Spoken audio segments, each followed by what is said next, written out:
Hello दोस्तों, अभी रात के लगभग 1:25 हो रहे हैं और सबसे पहले मैं आपको बता दूं कि मेरा नाम एडवोकेट जहीन प्रसाद गौड़ है। मैं इलाहाबाद हाई कोर्ट में क्रिमिनल एडवोकेट हूं। क्रिमिनल एडवोकेट का मतलब यह होता है कि मैं ज़्यादातर क्रिमिनल केसेस की ही क्रिमिनल केसेस से ही संबंधित जो है मैं हाई कोर्ट में पैरवी करता हूं। आज कुछ इम्पोर्टेंट फैक्ट और केस से जुड़ी हम बातें आप लोगों के सामने करेंगे। आज हम चर्चा करेंगे कि एंटीसिपेटरी बेल क्या होती है, किस प्रकार से जो है honourable high court honourable supreme court ने उस पर अपना जो है ओवरव्यू रखा है। मित्रों, मैं समान तौर पे आपको बताना चाहूँगा कि एंटीसिपेटरी बेल होती क्या है। एंटीसिपेटरी बेल जो है एक तरह से जो है प्री अरेस्ट बेल होता है। दैट मीन्स कि प्री अरेस्ट बेल क्या होता है। प्री अरेस्ट बेल का मतलब यह होता है कि जब कोई व्यक्ति कोई क्रिमिनल ऑफेंस करता है, कोई क्रिमिनल ऑफेंस करता है और वह ऑफेंस जो है नेचर ऑफ ऑफेंस जो है काफ़ी सीरियस नेचर के होते हैं। सीरियस नेचर के ऑफेंस का मतलब कि पूरे पब्लिक में भय का माहौल बना रहता है। और आप लोग सिंपल सी बात जानते हैं कि ऑफेंस जो होता है वह जो है अगेंस्ट सोसाइटी होता है। ऑफेंस क्या होता है? अगेंस्ट होल सोसाइटी होता है, पूरे समाज के विरुद्ध उसको माना जाता है। जो सीरियस नेचर के ऑफेंस होते हैं, जब कोई व्यक्ति किसी सीरियस नेचर का ऑफेंस करता है, यानी कह सकते कि नॉन बेलेबल ऑफेंस करता है, तो उस कंडीशन में क्या होता है कि पुलिस FIR लॉन्च करती है। और जैसे ही पुलिस FIR लॉन्च करती है, as soon as police has registered FIR in relating to non-bailable offense, तो ऑन दैट कंडीशन क्या होता है, उस दशा में क्या होता है कि जो एक्यूज होता है, मतलब आरोपी होता है, उसे भय होता है कि कहीं पुलिस गिरफ्तार न कर ले। इस कारण जो है गिरफ्तारी से बचने के लिए वह क्या करता है, सेशन कोर्ट और हाई कोर्ट में दोनों में विकल्प मौजूद होता है कि वह जो है एंटीसिपेटरी बेल जो है बेल का एप्लीकेशन जो है मूव करे। और उसके बाद जो है उसके फैक्ट और सर्कमस्टांसेस को देखते हुए, ग्रेविटी ऑफ ऑफेंस को देखते हुए, सेशन कोर्ट और हाई कोर्ट दोनों में से जहां भी वह एंटीसिपेटरी बेल का एप्लीकेशन मूव करता है, कोर्ट कंसिडर करती है उसके fact and circumstances and gravity of offence को देखते हुए, अगर कोर्ट को लगता है कि there is no sufficient ground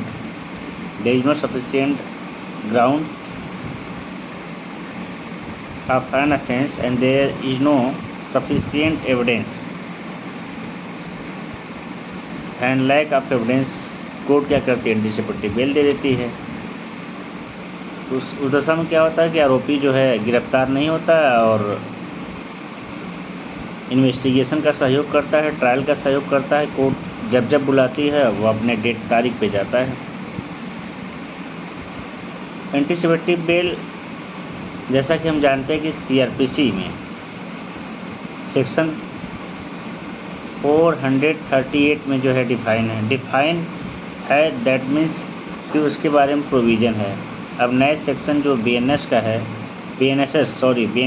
है, उसमें जो है 482 हो गया, मतलब 482 में हो गया है। तो गाइस, हम जो एंटीसिपेटरी बेल के जो सामान्य प्रोविज़न थे हमने आपको CRPC और अब जो है भारतीय नागरिक सुरक्षा संहिता में जो सेक्शन है 482, उसके बारे में हमने आपको जनरल प्रोविज़न बता दिया। एंटीसिपेटरी बेल पर सुप्रीम कोर्ट और हाई कोर्ट की क्या जजमेंट है, क्या क्या उन्होंने ग्राउंड दिया है, ग्राउंड मतलब आधार बताए हैं कि किन किन आधारों पे मतलब एंटीसिपेटरी बेल जो है एक्यूज यानी एप्लीकांट को देना चाहिए। एक लेटेस्ट जजमेंट है सुमित बनाम state of UP and another का, जिसमें सुमित नाम का जो आरोपी होता है वह जो है जो मृतक थी, मतलब उसको अंग्रेजी में डिसीज्ड बोला जाता है, उससे 7 वर्ष पहले शादी किया था। और डिसीज कौन थी? एक तरह से डिसीज जो थी वह आरोपी उसका जो है एक पद में देवर लगता था, लेकिन डिसीज जो थी मतलब मृतिका थी अपने देवर से ही 7 वर्ष पहले शादी कर ली थी। किसी मैट्रिमोनियल डिस्प्यूट मतलब वैवाहिक तो संबंध में जब दरारें उत्पन्न हो जाती हैं दोनों लोगों की वजह से, हस्बैंड एंड वाइफ के बीच में, तो उसको मैट्रिमोनियल डिस्प्यूट बोला जाता है। तो किन्हीं कारणों से जो है मैट्रिमोनियल डिस्प्यूट की वजह से जो डिसीज यानी मृतिका थी वह अपने मायके में रहती थी। सुमित बनाम स्टेट ऑफ यूपी का जो प्रकरण है, सुमित नाम का जो एक्यूज्ड है यही आरोपी है। यह मैटर जो है कानपुर, यह प्रकरण जो है कानपुर देहात का मामला है।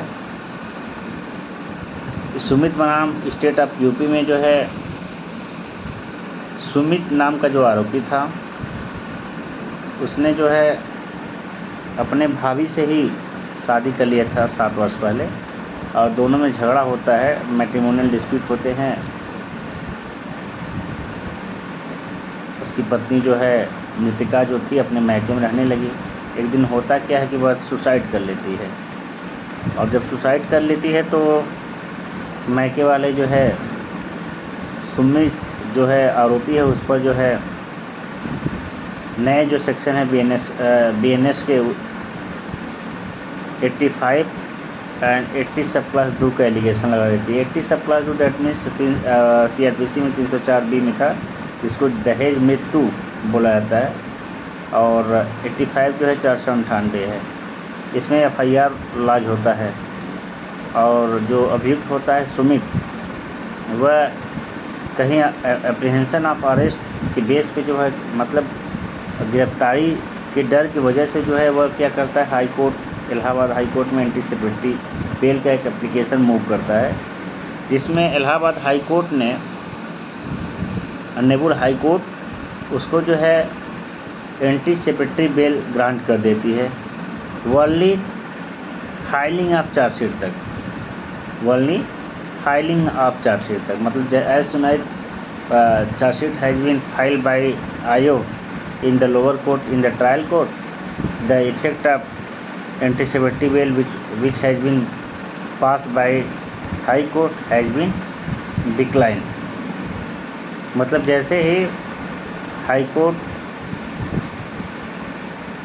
जो एंटीसिपेटरी बेल दी थी उसमें एक कंडीशन इम्पोज कर दी थी कि जो एंटीसिपेटरी बेल मतलब जो एक्यूज को रिलीफ मिला या केवल जो है टिल फाइलिंग ऑफ चार्जशीट तक रहेगा, और जैसे as soon as chargesheet has been filed by IO in the trial court तो क्या होगा, वह फिर से गिरफ्तार हो सकता है।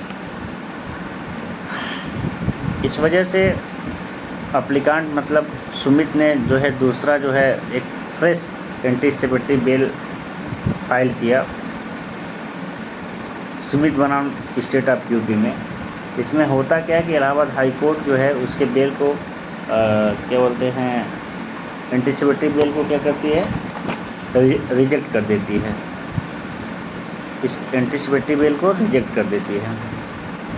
फिर होता यह है कि जो अप्लीकांट होता है ऑनरेबल हाई कोर्ट का जो ऑर्डर होता है उसको सुप्रीम कोर्ट में चैलेंज करता है। SLP ग्रुप में स्पेशल लीव पिटीशन या क्रिमिनल अपील भी कर सकते हैं। सुप्रीम कोर्ट जो है फैक्ट एंड सर्कमस्टांसेस को देखते हुए एक्यूज्ड को जो है बेल दे देती है, और सुप्रीम कोर्ट अपने इस सुमित बनाम स्टेट ऑफ यूपी में अपने इस जजमेंट में एक रूलिंग पास करती है कि जो एंटीसिपेटरी बेल का जो समांतर नियम है ये कोई टाइम बाउंड से बाध्य नहीं होगा। दैट मीन्स कि इसमें जो है अगर once accused has grant anticipatory bail, there is no meaning or effect of either may be cognizance has been taken by the trial court or issued summon or filing of charge sheet by IO, there is no effect of all these things। मतलब कि एक बार अगर accused को grant anticipatory bell हो गया तो सामान्य नियम सुप्रीम कोर्ट ने इस केस में यह स्थापित किया, इस्टेब्लिश किया कि इससे कोई संबंध नहीं है कि कोर्ट ने संज्ञान ले लिया है या कोर्ट ने आरोपी के खिलाफ सम्मन जारी कर दिए हैं या कोर्ट ने जो है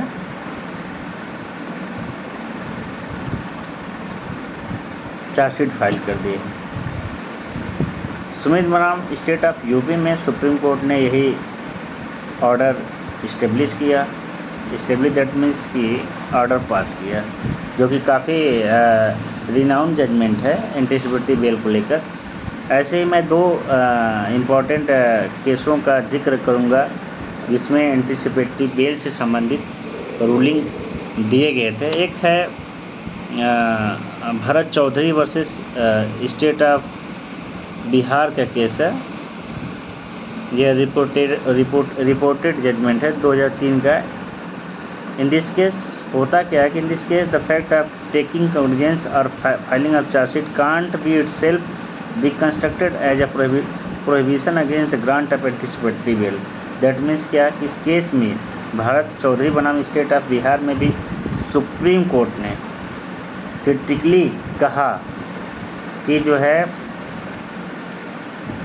एंटीसिपेटरी बेल एक बार आरोपी को मिल जाता है तो हमेशा के लिए माना जाता है। इससे कोई मतलब नहीं है कि चार्जशीट फाइल हो गई है, आईओ ने चार्जशीट फाइल कर दिया है या कोर्ट ने कॉग्निजेंस ले लिया है या कोर्ट ने सम्मन जारी कर दिए हैं।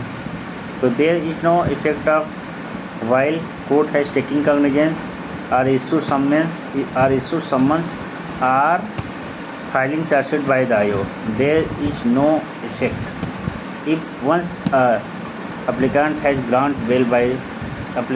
grant anticipatory bail by court। Thank you, that's all for today।